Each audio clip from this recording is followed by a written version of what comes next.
மனுஷனுக்கு மனசு இருக்கிற வரைக்கும் தான் உனக்கு மனசு.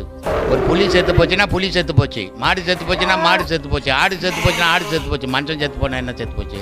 குணமாயிடுச்சு. பேரே மாறி போச்சு உனக்கு. இதில் என்னடா ஆட்டங்குது? எதுவும் கூட வரப்போகுது. வாய்ப்புகள் உனக்கு நல்லது செய்ய கிடைச்சிக்குது. 1000 பேருக்கு நன்மையை செய், புண்ணியத்தை தேடிக்கும்.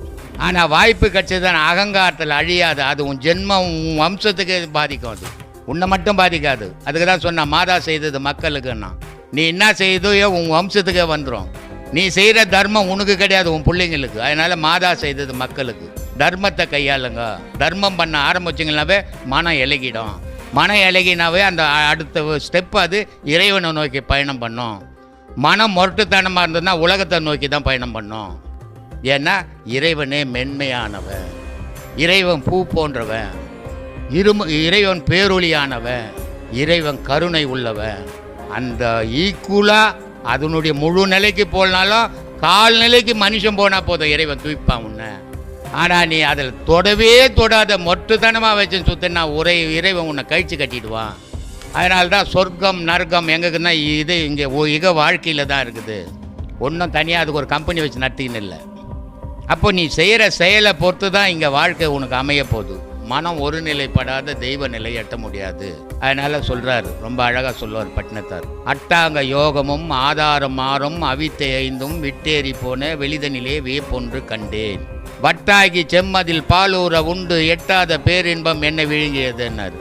எப்பா அட்டாங்க யோகம் பண்ணுறேன், சுதிஷ்டானம், மணிப்பூரகம், அநாகதம், விசித்தி, ஆக்ஞை, அப்படி 6 ஆதாரங்களையும் பண்ணுறேன். சரி, இதனால் கடவுளை பார்க்க முடியாதுப்பா. பார்க்க முடியாது. இதெல்லாம் ஏன்பா பண்ணணும் நான் அப்படின்னா, இத்தனையும் உன் மனம் நிற்கிறதுக்காக பண்ணுறடா. உன் மனம் நின்று போச்சுன்னா கடவுளை பார்க்கலாம். மனம் நிற்காத வரையும் கடவுளை பார்க்க முடியாது. மனசு கருங்கல் மாதிரி ஆயிடணும். இரக்கமே இருக்கக்கூடாது, பாசம் இல்லாமல் ஆக்கணும். ஆனால் எளிமையாக இருக்கணும். இது எப்படியா இது? கருங்கல் மாதிரி இருக்கணும் நீயே சொல்கிற, எளிமையாக இருக்கணும்னு சொல்கிற அப்படின்னு தோணும். அதனால் சொன்னான், அகங்காரம் முள்ளடிக்கு ஐமுள்ளனை சுட்டறுத்து தூங்காமல் தூங்கி சுகம் பெறுவது எக்காலம்னா. ஏன்னா தூங்கணுன்ற திருப்பி தூங்கக்கூடாதுன்ற. ஏன்னா இது ரெண்டுக்கும் இடைப்பட்ட தூக்கம் ஒன்றுக்குது. அந்த தூக்கம் ஞான தூக்கம். அது மாதிரி உன் மனசு இறைவு மேலே இலகி போகணும். உலகத்து மேலே கருங்கல்ல மாதிரி ஆகிடும்.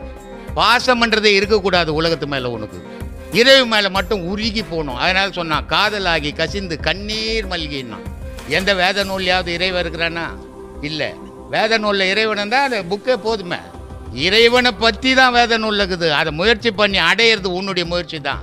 அதனால் இறைவன் என்றவனே உனக்குள்ளவே ஒழிஞ்சின்னுக்கிறான். அதை தேடுங்க.